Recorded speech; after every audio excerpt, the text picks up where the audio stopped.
नमस्कार। हिंदी की पाठशाला यूट्यूब चैनल में आप सबों का स्वागत है। आज से हम लोग व्याकरण की पुस्तक, चाहे वो संस्कृत का व्याकरण हो या हिंदी का व्याकरण हो, के जटिल पाठ का अध्ययन करेंगे। संधि विच्छेद या संधि प्रकरण का। पुस्तकों में तो यह पाठ बहुत ही जटिल लगता है, कठिन भी लगता है, मगर वास्तविकता ये है कि वह उतना कठिन है नहीं जितना वह लगता है या दिखता है। मेरा अपना अनुभव है और जिन छात्रों को मैं कॉलेज में बीए में पढ़ाया हूँ, उन लोगों के लिए तो अब वो बहुत ही सरल लगने लगा है। कोई परेशानी नहीं होती है संधि या संधि विच्छेद करने में।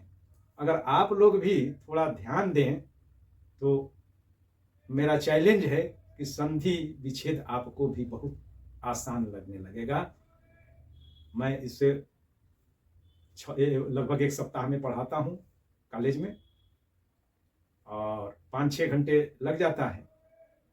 तो 5-6 घंटे तो बहुत ज़्यादा हो जाता है। तो 5-6 घंटे में संधि की परिभाषा से ले करके, यानी कि अ से लेकर के ह तक को टुकड़े टुकड़े करके मैं बताऊंगा। संधि के तीनों भेद, संधि समास के बीच अंतर, स्वर संधि, व्यंजन संधि, विसर्ग संधि के कुल 5 नियम, 5 भेद और लगभग 32 नियम हैं व्यंजन संधि और विसर्ग संधि में।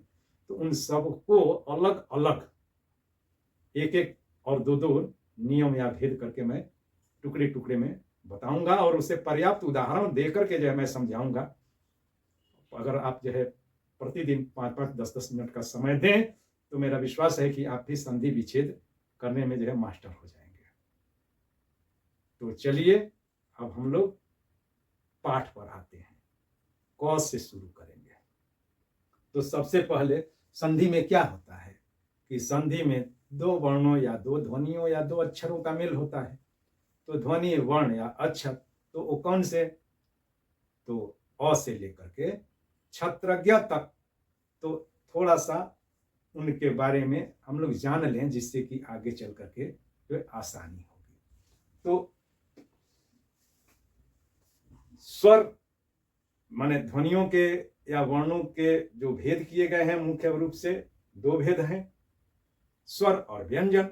अब स्वरों को अलग अलग बांटा गया है, व्यंजनों को अलग अलग वर्गों में वर्गीकृत किया गया है या बांटा गया है।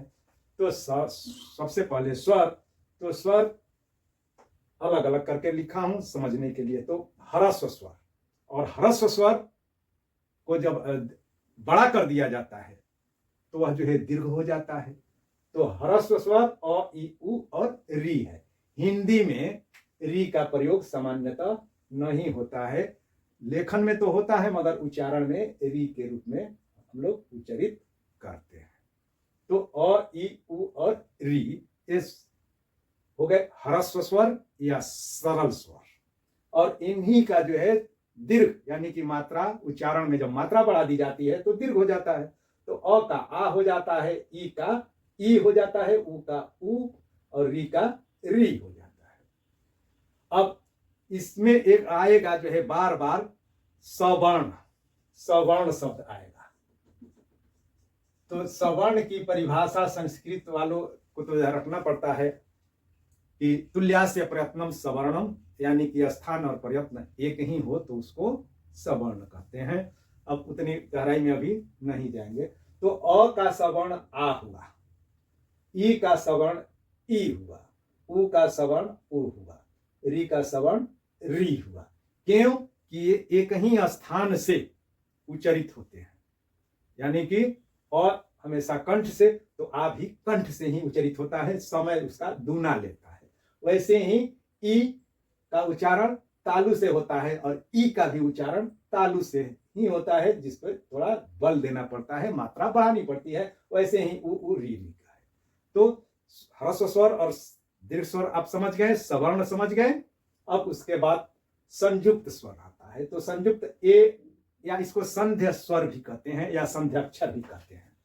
संध्य स्वर या संध्याक्षर, संध्य स्वर या संध्याक्षर, संध्याक्षर या संयुक्त स्वर। तो संयुक्त कैसे होते हैं? तो अ ई मिल करके ए या आय हो जाते हैं, और अ और उ मिल करके ओ और औ बनते हैं। कंठ से शुरू करते हैं और यहां पर तालु के पास जो है ले करके ध्वनि को खींचते हुए ले जाते हैं, तो इसलिए जो है संयुक्त हो जाता है। और ई मिल करके वैसे ही अ और उ मिल करके, तो अ को कंठ से शुरू करते हैं और ओठ तक उसको खींच करके यानी कि प्राणवायु को लेकर के जाते हैं, तो ओ और औ होता है। और उसके बाद अनुस्वार और विसर्ग है। तो अनुस्वार और विसर्ग जिसको अयोगवाह कहते हैं। तो अब यहां पर गुण शब्द आएगा। संधि की जब भेदों की जब बात करेंगे तो उसमें गुण शब्द आएगा, वृद्धि, यौन और अयादि आएगा।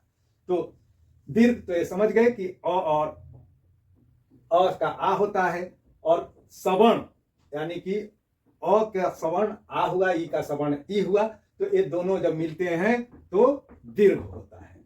और वैसे ही गुण, तो अ और ई मिल करके गुण होते हैं, और उससे जो है विकार क्या होता है? ए होता है। और अ उ को मिलाते हैं तो ओ होता है। गुण अलग गुण प्रदर्शित करने लगते हैं, यानी कि अपना अपना गुण, दो ध्वनियां चूंकि इसमें मिल रही है, और तो दोनों ध्वनियां अपना अपना गुण छोड़ करके दूसरा गुण या दोनों का मिश्रित गुण दिखाने लगती हैं, इसीलिए इनको गुण कहते हैं।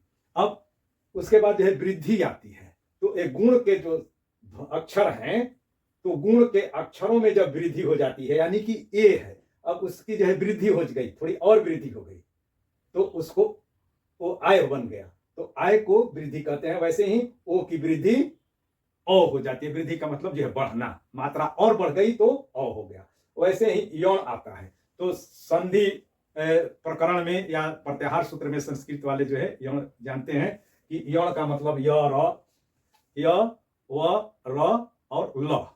यौन प्रत्याहार है एक। तो यौन प्रत्याहार में य हय व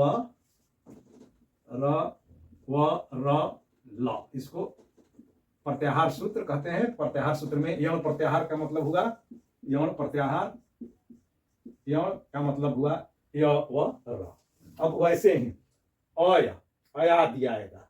तो ए का जो है अय, ए से अय, अय हो गया, या जब वृद्धि हो गई तो आय हो गया। वैसे ही ओ का औ और औ का आव हो जाता है, तो इसको अयादि कहते हैं।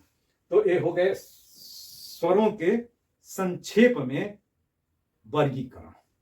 अब वैसे ही व्यंजन है, क्योंकि व्यंजन संधि जब आएगी तो उसमें व्यंजनों के बारे में बात होगी। तो वहां पर व्यंजन वर्ण में जो है पहला जो है 5 वर्ण जो होते हैं, क से लेकर के म तक, क ख ग घ ङ छ छ ज झ ञ ट ठ ड ढ ण त थ द ध न प फ ब भ म, तो इनको स्पर्श वर्ण कहते हैं। अब इसी में घोष अघोष भी है। तो घोष अघोष के बारे में भी मैं बताया हूं, और प्रसंगवश इसमें भी जो है बताऊंगा कि, और इनको जो है पंचमाक्षर कहते हैं। अभी इतना ही हम लोग जाने, इनको पंचमाक्षर कहते हैं, और यही बाद में अनुनासिक भी हो जाते हैं। और वैसे ही अंतस्थ, तो य र ल व को अंतस्थ कहते हैं। और यहाँ पर यही ये अंतस्थ ही क्या है? यौन प्रत्याहार के हैं। और उसके बाद तालाबे स, मूर्धन्य स, दंत्य स और ह को उष्म व्यंजन कहते हैं। तो अब आ जाए हम लोग संधि पर, कि संधि अब है क्या। ये तो हो गया कि वर्णों का मेल होगा, और ये वर्ण आप जान गए। अब हम लोग वर्णों का मेल कराएं, और मेल करा करके संध्या शब्द या संधि के पद का निर्माण करेंगे, और वह कैसे होता है इस पर हम लोग विचार करेंगे।